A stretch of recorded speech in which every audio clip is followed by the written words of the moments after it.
Welcome to the Indie Women Podcast, where we introduce you to the fearless women taking their filmmaking careers into their own hands, showing you how indie films get made. And here's your host, Heather Turman. Hello, welcome to another episode of the Indie Women Podcast, a show dedicated to the women in the indie film world who have found success bringing their projects to life on their own terms. I'm your host, Heather Turman. And after a brief 2-week hiatus, I apologize. We are back with all new episodes. And this week, I got to have such a fun time with this interview. I think you guys, as always, are in for a treat, but especially so this week. I sat down with Emily Maya Mills, who is a Los Angeles-based comedy creator, originally from San Francisco. Before shifting her focus to longer format storytelling, she was named a funny female to follow on Twitter by the Huffington Post, and she recorded a stand-up album by a thread on A Special Thing Records. As an actor, she's appeared on Orange is the New Black, Marvel's Agents of S.H.I.E.L.D., Key and Peele, and Parks and Rec, all kinds of things. She's amazing. But she decided to make that pivot to longer form storytelling, and she went back to school and got her MFA in the cinematic arts at USC. So while there, Emily placed her first 3 films in festivals and won the opportunity to direct the university-funded film Boohag or Shadow Man, which I got to see. I feel so lucky to have gotten to see it, and it's excellent. I mean, Emily's voice and her lens is so clear. She is dedicated to tackling difficult stories with humor and cinematic depth, and I can tell you from firsthand viewing experience that she absolutely achieves that goal in her work. And you guys, we got to have the best chat about shifting from sketch and stand-up to longer form storytelling and what that looks like. And, you know, and also we vibed about, you know, the pool of talent in the comedic community and in the comedy community in Los Angeles, and she too pulls from there. So we got to have a really great conversation about all this kinds of stuff. Her films are amazing. I have no doubt in my mind that Emily Maya Mills is going to be a household name as a writer and director in the very near future. So please sit back, relax, and enjoy my inspiring conversation with Emily Maya Mills. Hello. Hi. Hi. Welcome, Emily Maya Mills, to Indie Women. Thank you for having me. It is honestly my sincerest pleasure. I have followed your comedy work for years, and so seeing you segue way, not that you're not doing comedy, but go really passionately in the direction of film has been fun. And so just to give the viewer sort of, all that I know about you is that you are a stand-up comic, writer, and now an accomplished director. Did you just graduated the USC program? I did in May. So yeah, May of 2021. Congratulations. Wild. Thank you. I finished, I guess, screened my final film, was done with classes and inoculated like 14 days on the same day. And my brain just sort of turned to dust for a little while, as you can imagine. It was a lot. To come down from. Yes, exactly.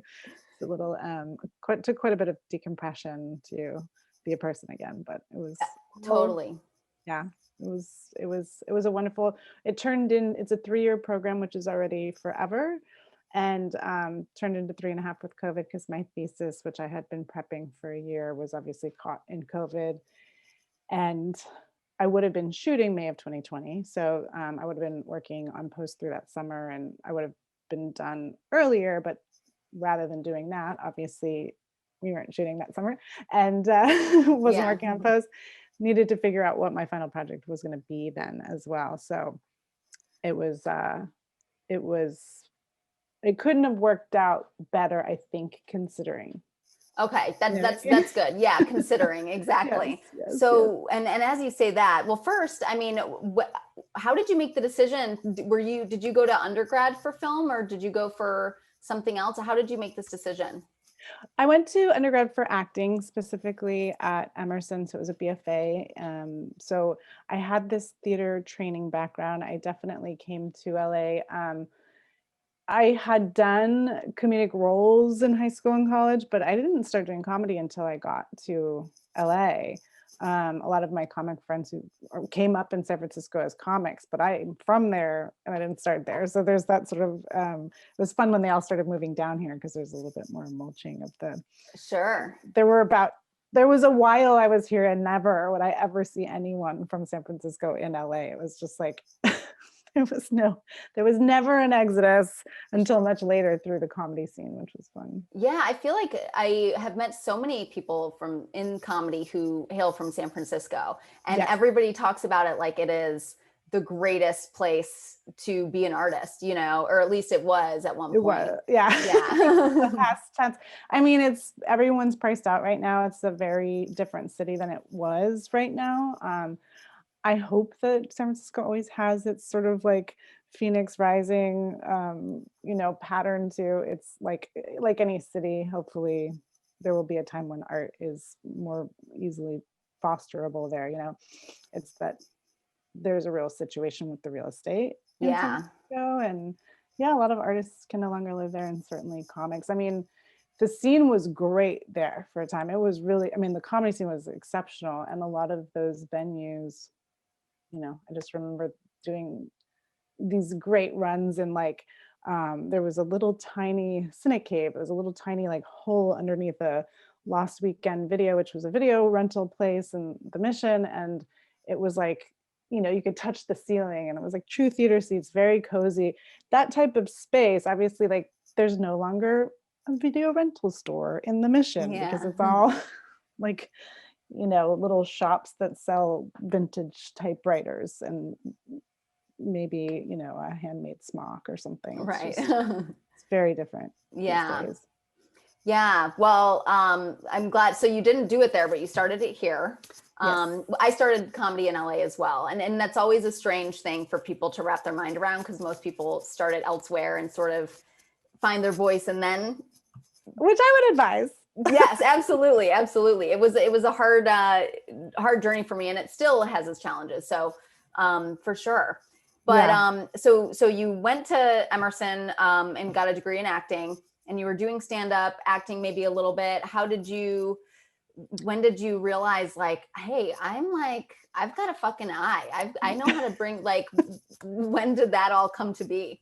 I think I had always, in my mind, I was one day I will direct, but I don't think you really know what that is until you're doing it. So that was sort of a blind ambition, I would say, before really understanding it. And then as time went on as a comic, I was always, I was a multi-lane kind of approach person. I started with improv. I did a lot of sketch.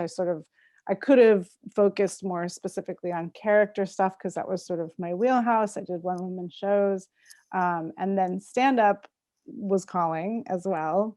So in the end, I focused more, I think, on the character stuff and the stand-up, truly because I have such a love for improv. But one day I was it is not monetizable.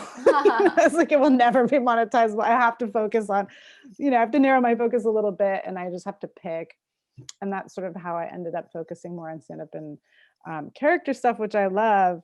And I think basically what happened for me was on the acting front, auditioning is my kryptonite, and put me on set and I will knock it out of the park. But for specific cognitive design, reasons, and also probably some social anxiety stuff, just my specific recipe, I think it took me a little bit too long to realize that's okay. Yeah.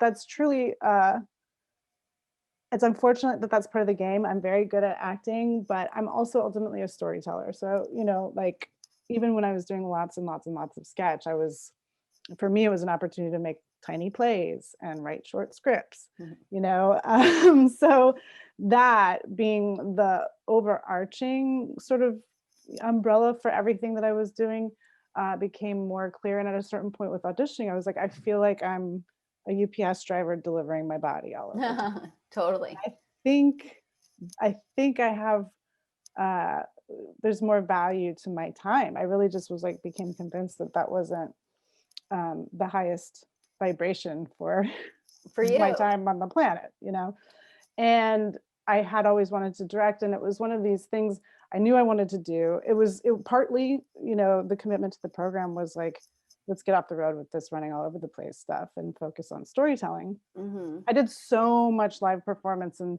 so many shows, and posterity was not my focus. I mean, I love the art form of live performance, and I just wasn't even that interested for a very long time in trying to capture it for any reason. Then I think, my art and storytelling sort of evolved to a point where I was like, what are we doing? We gotta make this and make it, make it for the world, for for audiences on a new level. And I just got very interested. I think that actually started for me when I started writing pilots and longer scripts. Sure. Everything you So- just said, like, I'm really, like, I identify completely.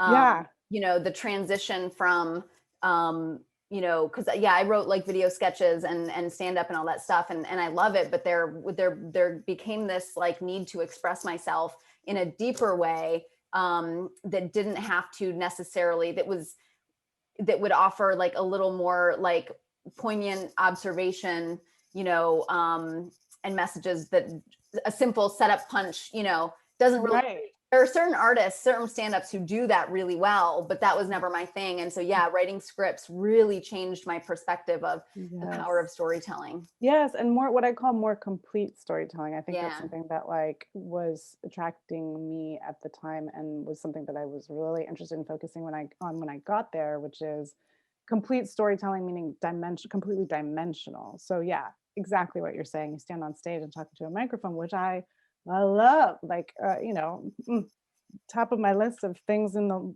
life on the planet in this life that I absolutely love. But the yeah, just in the same way that I love cooking, say I'm a home cook or whatever, it's like it's finding the dimensionality, layering it out, and really developing, the most complete, Yeah. observable from all sides version of the art form, which I love. Yeah, it's more rich.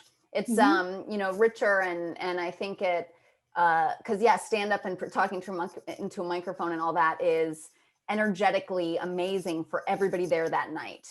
But Right. like, and but even watching comedy that's like a special, I don't even feel the same. Even in my favorite comics that make me like give me an ab workout when I'm watching them live. They really get you. Yeah, their specials. I mean, I laugh, but not like the way that I do live. And so like that energy lives in that space for that short amount of time. Right. And with like film, it gets to reach people in perpetuity, like Right. forever.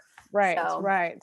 And I would argue too, there are certain specials that I think sort of are their own thing, become their own medium, and mine out what is possible with a special. Like Joe Wingert is someone who I think he did stand up for a short period of time. He's now more of a professional writer.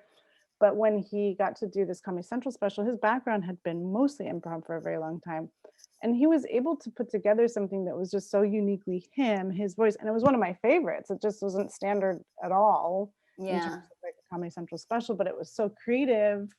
Bo Burnham's new special obviously is Amazing. An example of that, where it's like that then becomes the medium, what you did with it and how it's fulfilled in a more complete or different way then becomes the medium. So it's not exactly special anymore. It's like you've kind of done the thing. I was talking to somebody about that, even Birbiglia as well, like touring with a show, one-man shows, storytelling shows that were so specific to him. Yes. And developing that as a medium itself. And then, of course, where do you go from there? But you make them into movies. So yeah, exactly.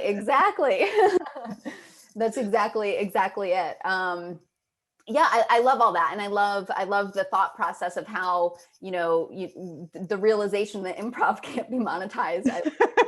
Hysterical, because I mean, really, improv is a magical thing that really sharpens the skills of an actor, I think, more than anything. And but yeah, it doesn't parlay. People don't watch an improv show and think, oh, I want to hire that person as a writer. Like, so yeah, it's interesting. Seen the phenomenon where it's so surprising that some of the best improvisers I know, can't write a pilot, can't write a script, like really just can't do it. Like it's just completely different. They're different beasts. They could probably take classes or, start focusing on it and do all the stuff, but they would need to develop that particular skill, that's screenwriting skill, story development skill, like anybody else. So it Right. doesn't, directly translate. I mean, I know there are really, really, really funny people who you would just want to have in a room because Sure. Yeah, because they elevate the comedy always, for sure. Right. But it's just so much harder because when you go watch like an improv team, everybody is so rich and amazing. I mean, everyone at the Groundlings blows my mind, and so few of them you see find their way as a performer in this town. And but hey, I mean, they made it. They're performing at Groundlings every week. Dream, you know what I mean? So no shade, but there is that thing where it's definitely a lot more difficult to monetize a skill like that. Right.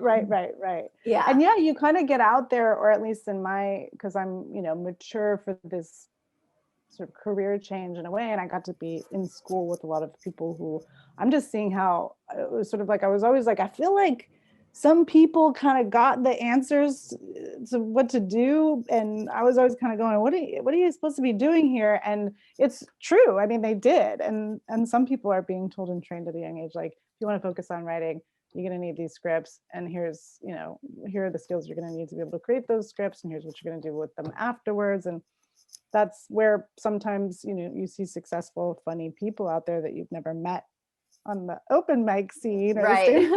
before, and you're like, oh, that's where they've been. They've been working. They've been making the work, putting, totally.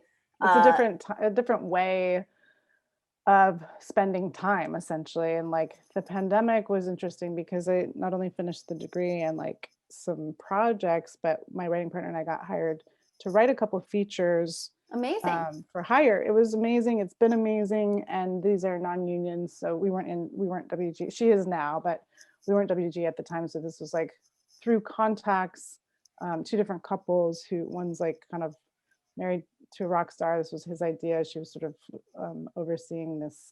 We're going to mine this idea out of him and pen it. And the other was like two couples who are wanted to direct something together and usually work in commercials and music videos. And it's been phenomenal. And so coming out now, I'm like, man, the lockdown really minimized all the running around, right? Right. And it really is clarifying like what you can get done when you're not running around. Yes. It's interesting. So now that we're, we've started up my show, which is bi-weekly. Twice a month, second and fourth Saturdays, and it's outdoors. So that's the only reason I think that we did it and are able to sort of keep, testing the waters with it. Safest show in town, I like to say. Yeah. But that it's interesting because I'm being really, as much as I love, and I'm like so lit up by being back and by the process of being able to participate in that art form again, which for me is like, I'll never not do it. Like I'll never not paint. Like some people just need their, the things that nurture their expression. And that's one of those things that I'll never not do. The temptation is then to go run around town and do a bunch of shows and have to park and, get 3 minutes and maybe or maybe not, like what you had or whatever. So I'm definitely looking at that differently and figuring out how to approach it differently and maybe even more academically after the experience I've had where I'm like, why don't I focus on what I really want to work on and maybe not go up a lot, but see what that says. Yeah, absolutely. And just for listeners, what your show is at Spoke Bicycle Cafe in Frogtown. It's called the Frogtown Show, and we're at the Frogtown Show LA on Instagram. Spoke is, if you haven't been there, talk about a magical pandemic proof location. It's a bicycle cafe. You can ride your bike right along the LA River, ride it in and up to the cafe window and order a mimosa and lunch. It's incredible. So. I love it. Yeah, my wife, when she's from New York, and when she moved here, she lived in Frogtown, right there. And so when we met, we would take walks, she didn't live there anymore, but she was like, I miss the LA River. So we would go walk and we'd go to Spoke all the time. It's definitely a great spot. It's so lovely, especially these times. I know. It's a delight. But so talking about comedy and the shift, but then keeping it in your life. One thing I had the pleasure of viewing, a couple films that you made, which I like. No, one of them, Il Corpo, was, you said you wrote on a Friday and you shot on a Sunday. Yes, I think I wrote it on a Thursday, cast on a Friday, shot on Saturday, Sunday. It was a class project. Yeah, it was. I was really happy with how that came. And it's so great, and it's so it's a comedic sort of whodunit type project with a great twist and hilarious result, hilarious whodunit result, I guess. But you sourced a lot of people from the comedy community. And so that's something that I find interesting, because that's sort of my favorite thing, as well as I feel like being a part of that community, it's such a treasure chest of talent. Do you find like most of the time you already have, when you write something, you've already got a million people that, like, do you feel like you already know how you want to cast stuff? Yes, I do. And I have been lucky enough to not really have to go to a full casting process much. And because I do kind of have in my head, and I was just talking to Mo Welch about this last night. We were talking about how, when I went back to school, there was an element of it for me where I was like, we got to level up because I'm bringing everybody with me. You know what I mean? Like, it was like, in my mind, it's just all about like, whatever all these like perceived closed entryways are, it's like, no. And I know where the gold is. So yes, I hear that. Get in there. And we were talking about, I think both Mo and I have this like life goal, like, we're gonna make Alana Johnston famous. What if we die trying? Like, there are just so many fun people. Very fortunate. I look at this oversized reel that I had to cut for this grant thing that I was up for, and it's 7 minutes long. Traditionally they're like 2, but so I'm gonna have to start working on cutting it down soon. But every time I watch it, I just want to cry, because I'm like, look at all these buddies, and they're just so damn good. Yeah, no, totally. You're like, you need a platform, I'll give you a platform. Like, let's go. Let's make it. Yes, let's build a platform. I love that so much. And you've done an excellent job of putting them, based on the work that I've seen, in where they fit. I noticed one of the gentlemen who played a detective in Il Corpo was also in Fanland. Yes.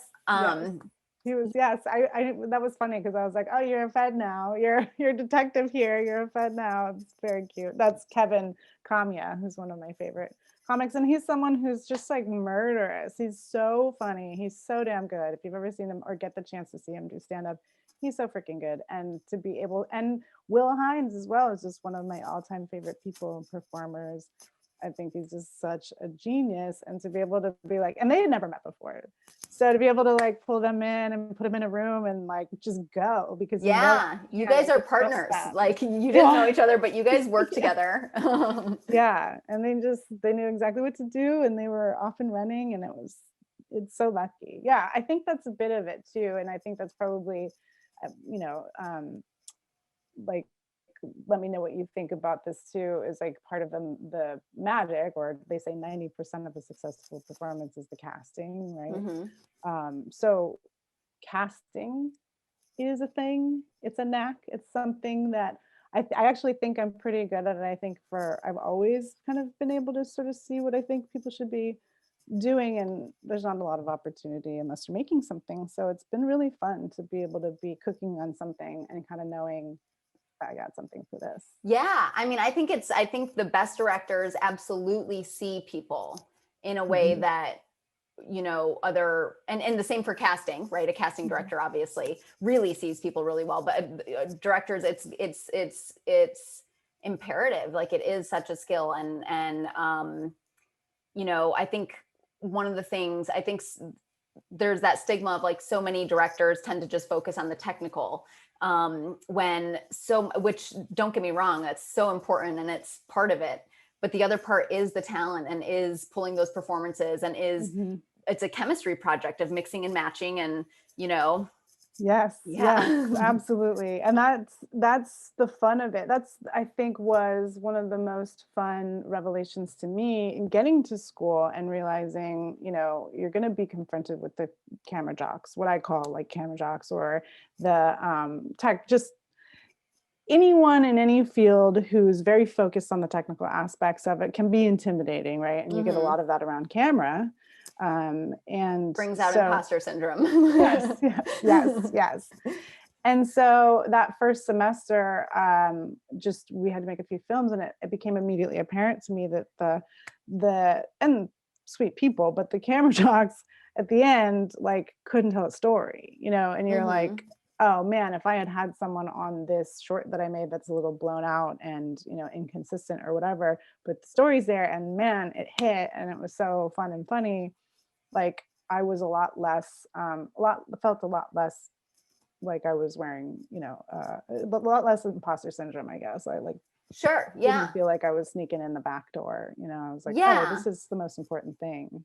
Yeah. Being able to talk with the technical people and having them be able to translate what you're saying storytelling wise to the tech side. Yeah. That is like so important. So important. And I was lucky enough to have a couple of really great experiences shooting.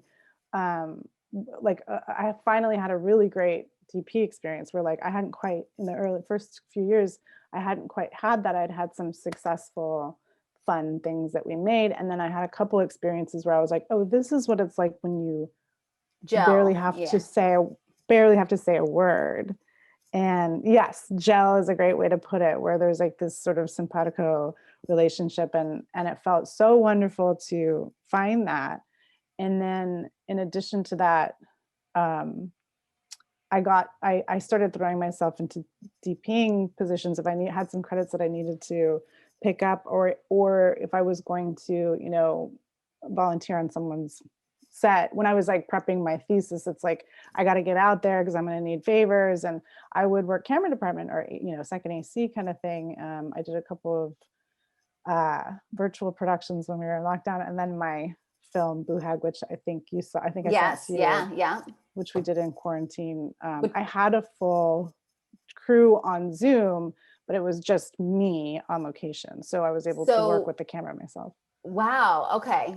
I was going to ask about that because so Boohag is amazing, hilarious, and both of the things that what I really love when I mentioned, well, this was before the listeners, but I mentioned at the top of our meeting that I really feel like your style, really shines through. It's very clear what your voice is, and yeah, and you're good. I feel honored to have watched your films. So thank you. I feel honored to have the feedback because it's all been a bit in a vacuum. Yeah, when you're in school and it's your peers. But yes, it's excellent. And Boohag, I was very impressed. This is about two roommates, and one of them is basically like a medium, essentially. A witch, a conjure woman. Yes. And so hilarious, how you were able to blend the comedy of it, right? Like the basic, roommate shenanigans and bickering with the, a spirit being conjured that they're trying to get out of the house. I mean, that takes such skill to be able to balance.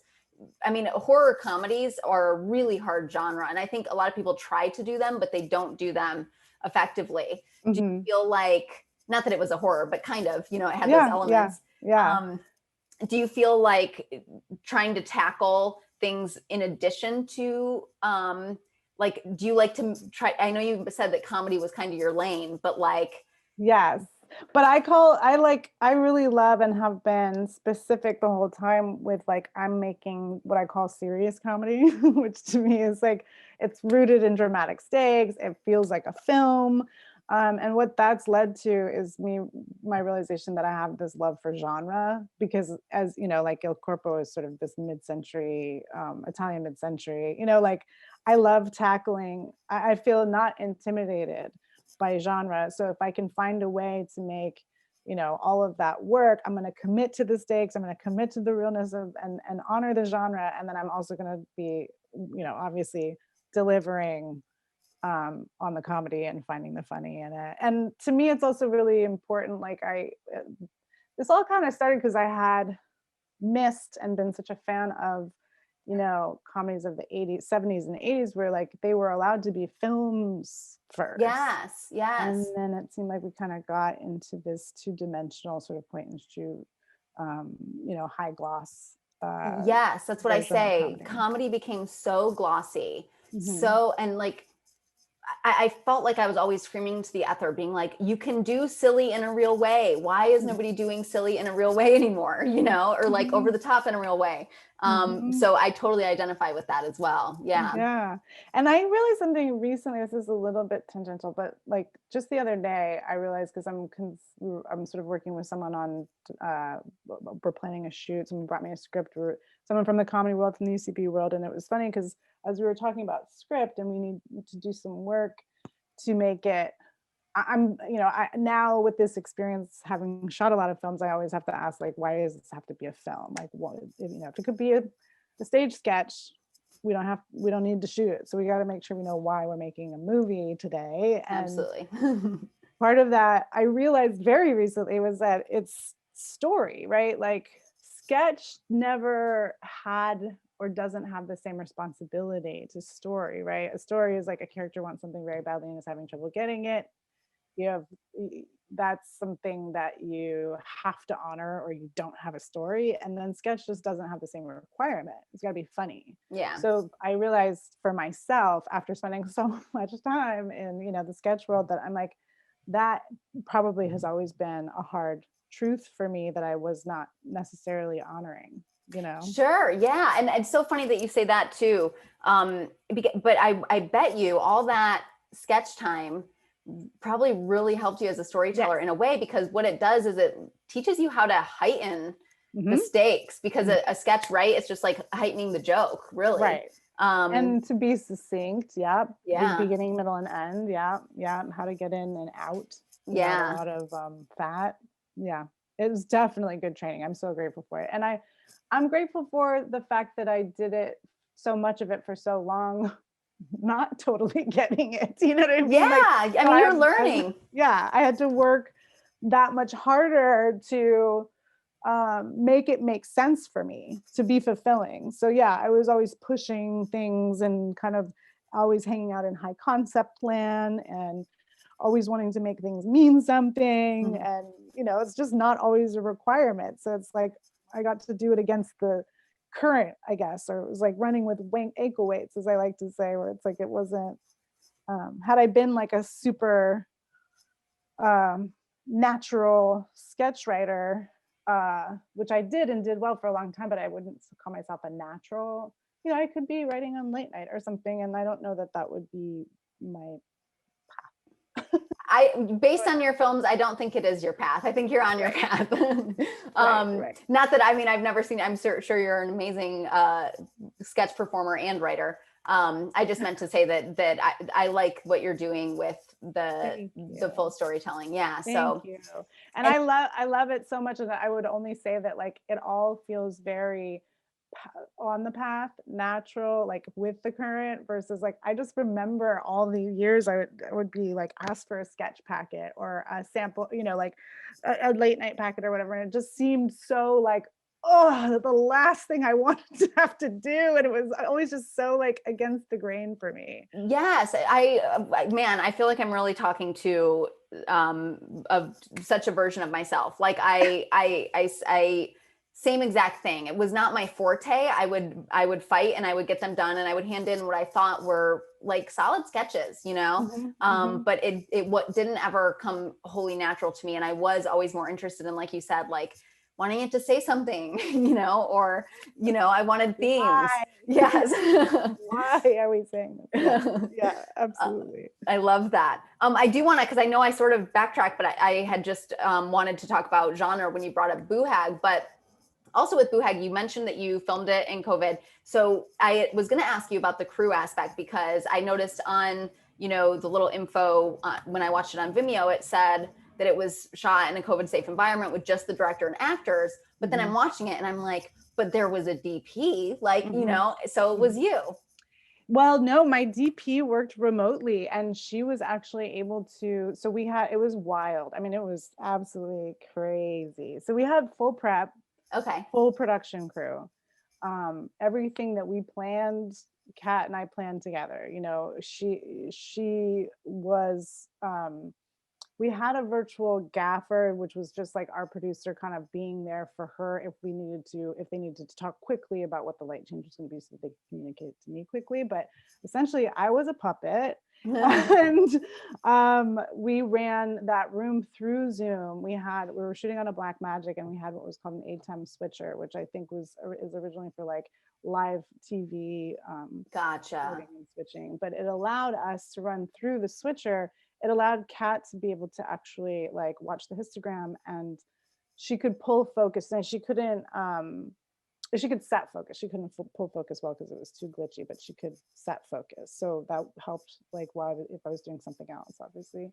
Wow, I'm so fascinated by this. Yeah, it was wild. It was really kind of like very cool and also like physically brutally hard, because think about, basically we were supposed to be in a situation where we were mailing gear to actors and then doing it all remotely. But once we petitioned and we got approval to get into an Airbnb, the three of us, then it was like, okay, now we're making a movie. So we're bringing the lights. We're leveling up what we are planning and expecting to be able to accomplish.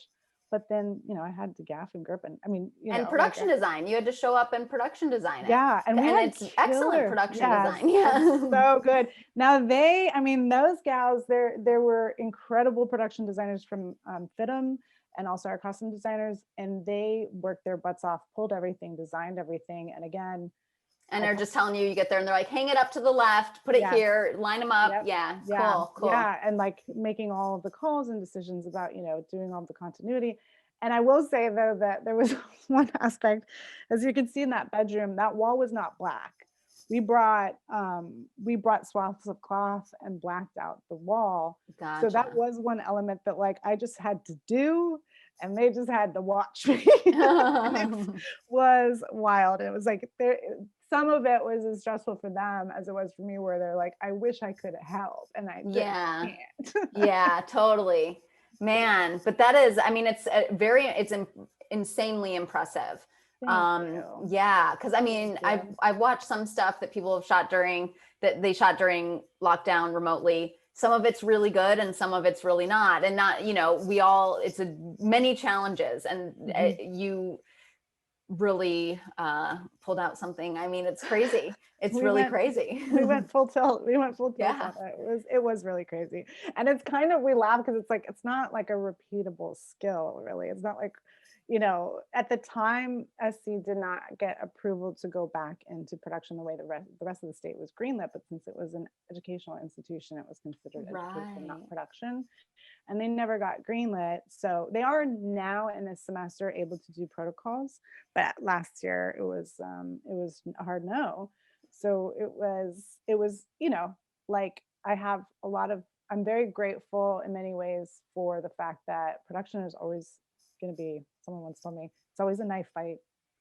It's just a matter of how deep you get cut and how quickly you cauterize the wound, right? Like it's always an animal, it's always a beast, it's always about problem solving and pivoting and all of that stuff. And this was all pivoting. It was all, you know, having to be extremely creative at every turn and figuring out how to basically reinvent the wheel in a way. Yeah, I talked to another director, Elaine Chu. She's excellent. She was so kind. She because you just said now that it was A, reinventing the wheel, and B, that it might not translate to like a usable skill that you'd use again. However, I will say that remote stuff is a lot of it is staying remote. She So happy. mentioned she has like a full job directing commercials over Zoom. Oh, Yeah. fantastic. So it's like Okay. still, it's still a thing. Yeah. Well, hey, I'm available with Yeah. a special set of skills, everybody. Totally. Yeah. It So did don't be actually- shy about that. That's all I'm Yeah. saying. It's a thing now. Yeah, no, the project that I DP'd for was all virtual. So I did DP over Zoom as well. So that was actually a fun run up, getting a little bit more time with camera before doing Boohag or Shadow Man, which is the full title of the film. And I love so much how long it is. Boohag or Shadow Man. Or Shadow Man. That's right. Yes. By Jalen Young. So fun. But I was going to say that it did result in, I was a finalist for this really amazing grant that I told you about, I cut the 7-minute reel for. And they're all about, it's basically a lab that is run out of SC, the engineering school actually, but it's in coordination with the CTOs for a lot of the studios. And their purpose is to, I guess, reinvent the wheel, push boundaries in virtual production. So Right. there's a reason that led. Now, what they mean by virtual production has more to do with like massive LED, monitors on stages and figuring out how to perfect lighting, synthetically on a stage. And there's a lot of other elements like creating reasons to have to use virtual production that has never existed before. So there was the project that won the grant. So excited for this. Is created and directed by C. Craig, who's a classmate of mine and just cool. fantastic. And they're doing something that's sort of like on a Disney Pixar scope almost. You know what I mean? Like Yeah. it sounds very cool. I'm hoping to actually be on set for that. But that led to a few other things, and actually has led to what the next project that I'm focusing on for myself to raise money, because there were elements that came through for me through that process from some of the companies and some of the participants who actually want to contribute to that production. Super cool. What is the next?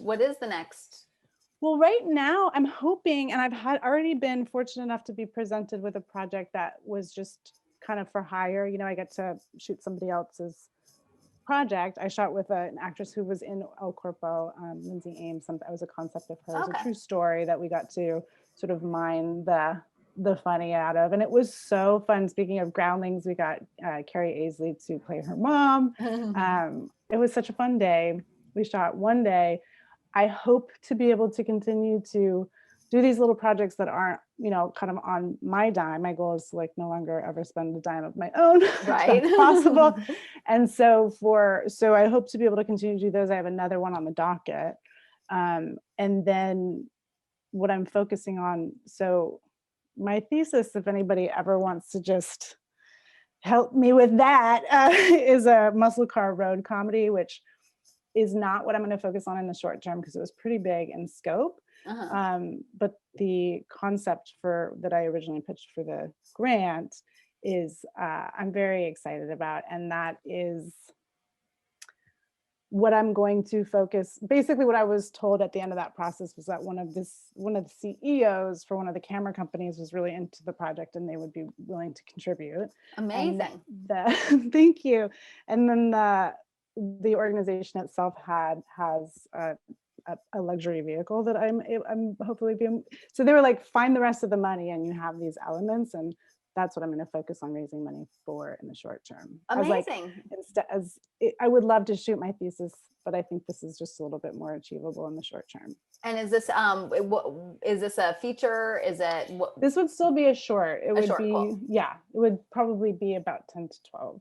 Cool. But the idea being that what I didn't get to do with my thesis is shoot something that looks like a snippet or sample of something that is fully budgeted and real with a full crew. Because that's what I would like to do next, is accomplish something that is on the level. Increase in scale. Level up. So I'm excited about that. I love that. And I think that's like a solid goal. That's something that, especially this podcast is, all about independent, film, people who make stuff on their own. And the thing that sometimes you can get so lost in that you forget that like you're worthy of taking that leap and wanting, you know, like my wife and we bought the script. I'm hoping to direct it. Great. Yeah. And it's just excellent and so fun. And it's a dramedy and I just can't wait. But we were talking to a producer friend of mine and he, you know, his big thing, he had said like, you know, I'm just not like scrappy projects don't excite me anymore, you know? And it was that thing of like, and that made me go like, yeah, you know what? Like, I think I've made enough scrappy projects, you know? So it's like totally, I think it's totally, you know, to keep that in mind where you're like, so what's next? And, you know, elevate myself that way. Yeah. Yes, absolutely. And I think, yeah, that's what I'm kind of keeping my eye on the ball with that, especially after Boohag. I was like, I can do it all. I mean, did not do it all. I had an amazing team, but you know, push come to shove on set, I could like El Corpo. I was running sound, and it was just me and my DP and one gap swing. Amazing, and I love how creative El Corpo was too. In terms of even just like some of the cool technical shots, you know, the overlooking of the pool and the, you know, people disappearing and reappearing. Yeah. Prada, you know, and dancing in front of the that like backdrop, like just very, you know, stylistic stuff that really sets it apart.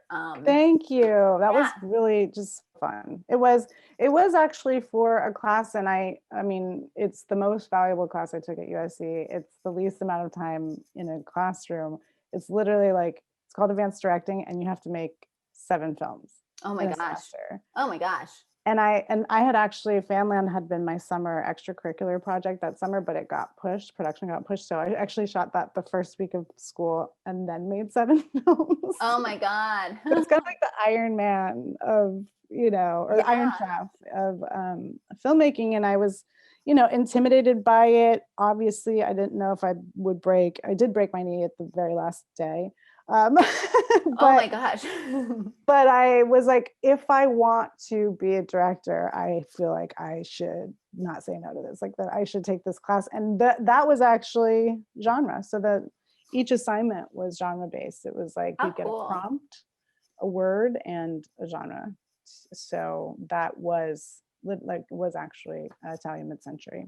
I love it. Yeah. Yeah, it was fun. I love that so much. And yeah, you know, so you want to level up, you've gotten to do all this stuff. We didn't really talk about Fanland yet, but what an interesting, just to like touch on that real quick, tons of comedic talent in that as well, that I recognize, you know, from the comedy scene. I don't know Steph to love, but I recognized her there. And of course, Christian Duguay. Is that how you say his name? How do you say his name? Duguay. Okay. Duguay. I've seen him. He's hilarious. My husband, by the way. Oh, wait, are you like in real life? In real life. Yes. Oh, cool. I didn't know that. Well, he's hilarious. And yeah. He's so funny. Check out his podcast, Belly Heat. It's so good. Belly Heat? It's so good. That's hilarious. I will. Perfect. But this was, this is a project that you're hoping to turn into like a sketch series? It was actually Christian and Sean Green, and that was their concept was, and I still think like it's probably been about 2 to 3 seasons since we shot that, and every time, you know, football comes around, I'm like, it is such a good idea for a show, which is kind of Key and Peele level, I would say. I mean, like, not that that's what we shot necessarily, but Key and Peele level videos where you're committing to production, right, value in the sketch. So it's not like point and shoot sketch. It's like, let's get into the life and real world of this story, and each one would be sort of realistic, and it's called Fanland, or that was the concept, because every sketch would be rooted in fan culture. Yeah, which is, I think, hilarious, and there's something there, absolutely. Yeah, I think so too. Yeah, I you know, I had this experience once. I mean, I'm a huge football fan, so right away I was like, oh, football. We are too over here. Yes. Yeah. I love that. And so who's your team? Unfortunately, it's the Vikings. So the Eagles, gave me the worst experience of my life a few years ago. But yeah, we don't love the Eagles, but Sean Green does love the Eagles. That was a Sean Green. Totally. Yeah, because he's married to, is that Tess Barker's husband? Yes, Okay, yeah. Yes. Yeah, I see his and her Eagles tweets. His and hers. But yeah, like it really is a thing. Every sport too, it really has. I went to a baseball game here once in LA, and it was a really sleepy game. We were way in, the upper deck, really like boring. Like it was just like that kind of vibe, way too hot. And suddenly and the whole section of people is just like, kind of like, why am I here in the sun today? Like, and this ball pops up into the section, and suddenly like everyone springs to life and everyone's like, like hitting it. And this lady accidentally hits it down. And I watched like mob mentality take over. These people were just like, everyone's like, you suck. And we're just like, this woman's like, oh my God. And I just feel like any type of situation with sports is so funny. Like fans get out of control. You get so fast. It goes from yes-anding a beach ball to keep it alive. Yes. Fuck yeah. Yeah, exactly. Kill you, die. There's been I have seen some gnarly, fan behavior because we went to a lot of games at Coliseum. So we saw them all, and Eagles are pretty bad. They're intense. They're intense. Yeah, I think all East Coast fans, I feel like, are some of the most intense in the country, I would say. Yes, and who's Roethlisberger play for? Oh, Pittsburgh. Yeah, Steelers, and I want to say Saints are also pretty. The Saints, ruthless. True, yeah. And the Raiders fans are pretty tough as well. Love you all, mean it. They come from it. I know. I doubt like anyone who listens to this podcast cares about football. I've been trying to do some football material like at Frogtown where I'm like, nobody cares. Nobody cares, and it's so sad. We're here because we don't care about football. You understand? I know.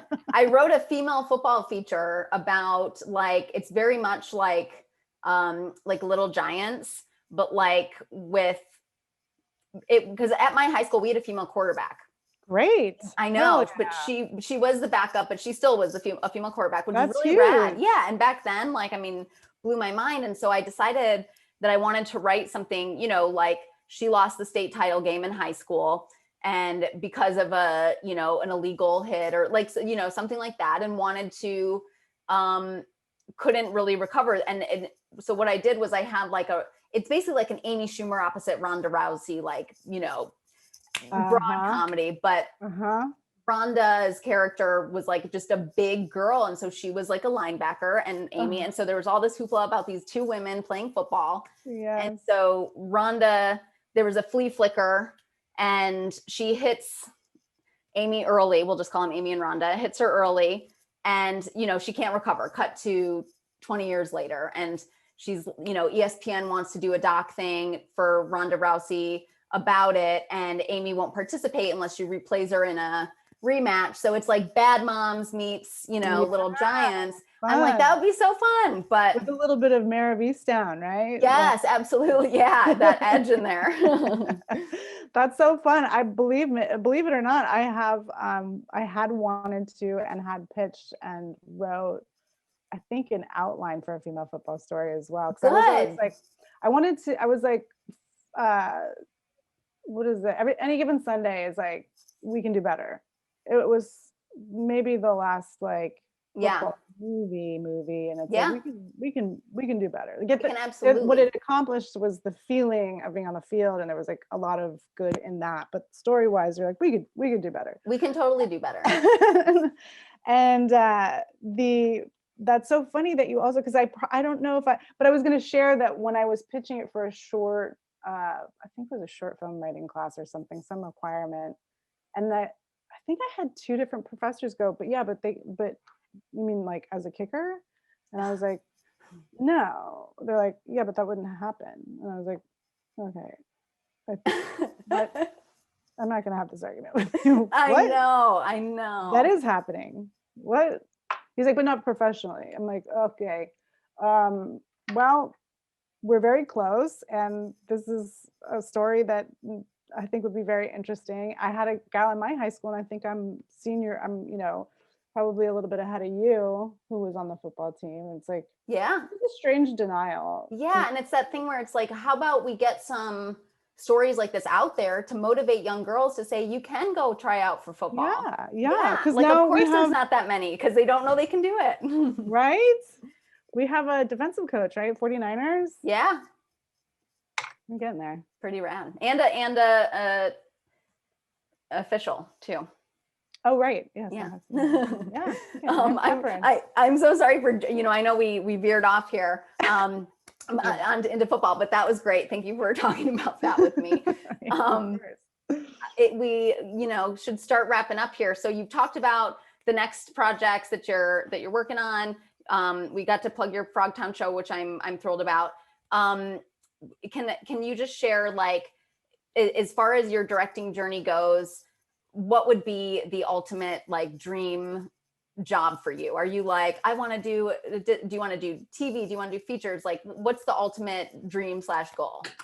Yeah, I would love to. So my approach to TV, and this is an interesting thing at SC, when you're like focused on comedy, they do kind of try to point you toward TV because that's where you're going to work probably, right? That's just, there are more comedic television shows than feature comedies.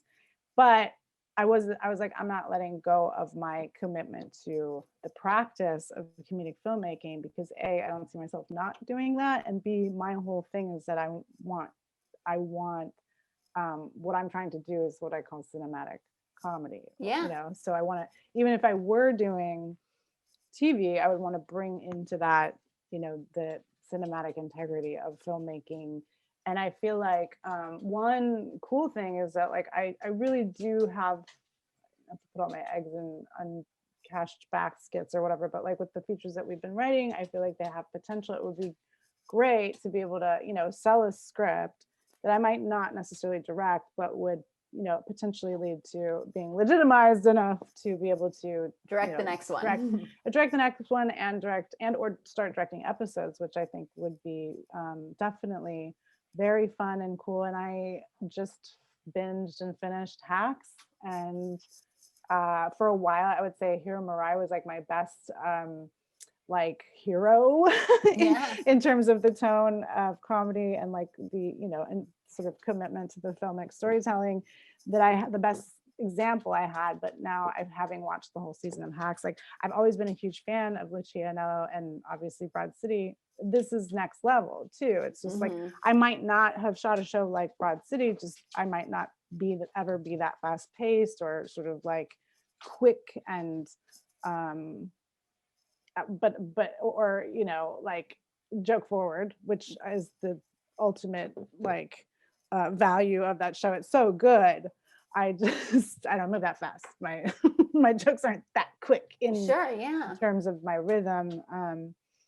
So Hacks is a version of her work that is just so inspiring to me. And I will also say that I don't take to the internet a lot. It's too bad. I just don't speak the language that well. I do what I have to, but like, because I don't do it, I'm just not on there often enough. And I always want to do the fanning out thing and like write the letter. So Lucia, if you're out there, this is my love letter to Hacks, but also Zola, which I feel like it hasn't been talked about enough. I saw it in the theater. Me too. Did My you? first, Yeah. Janica Bravo. Yeah. Yeah. Janixa, and I like, that's how you say it. I know it's a tough one. There's so many consonants, but Janixa Bravo, and so inspired because I think, when I pull references or when I'm imagining,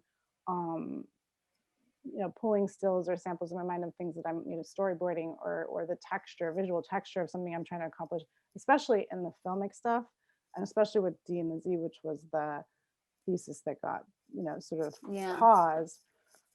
A lot of my references are like Scorsese or, you know, Tarantino or whatever. And it's like, there aren't a lot of female references for that for that look and feel. Or somebody called it recently I think I saw somebody tweet this, like, is there a name for the Spring Breakers Zola aesthetic? which is, I don't know if they are all in Florida, and yes, they are fast and beautiful and kind of heightened in this way that I just am grateful for. I thought that was a brilliant movie. Yeah. It's brilliant filmmaking. And I'm just glad to have an example to point to now of an aesthetic of like, like that's my vibe. Yeah. Right. Yeah. I just was very inspired. Both Hacks and Zola were very inspiring. And previous to that, I love, Atlanta and Barry, and they're different, but they both have at the baseline, even though they're stylistically different, visually different, aesthetically different, they have that commitment to sort of cinematic filmic integrity. They both have it, but just in different ways. Yeah. And that to me comes back around to my love and interest in genre, which is tackle what the project is and honor, the aesthetic of what that is. And that's, I think that's me. I don't think I necessarily would ever have like a singular look, but more so a voice that comes through, like tackling what the project wants. Yes, totally. I love that. Well, this was so lovely. This was so lovely. It was so lovely to meet you. For folks at home, I forgot that this was video, so if I've been messing with my hair the whole time, you know why. I'm like, what do I look like? I can't see. Well, I'll send this around the audio file, guys. Yeah, totally. Yeah, there will be the audio file for sure. You are lovely. It was lovely. And Thank you so much. and everybody check out Emily Maya Mills on social media and the Frogtown Show. Yes, we'll see you out there. Thank you so much for having me, Heather. Yeah, thank you. Have a beautiful rest of your day. Thank you. Appreciate it. Bye. Bye.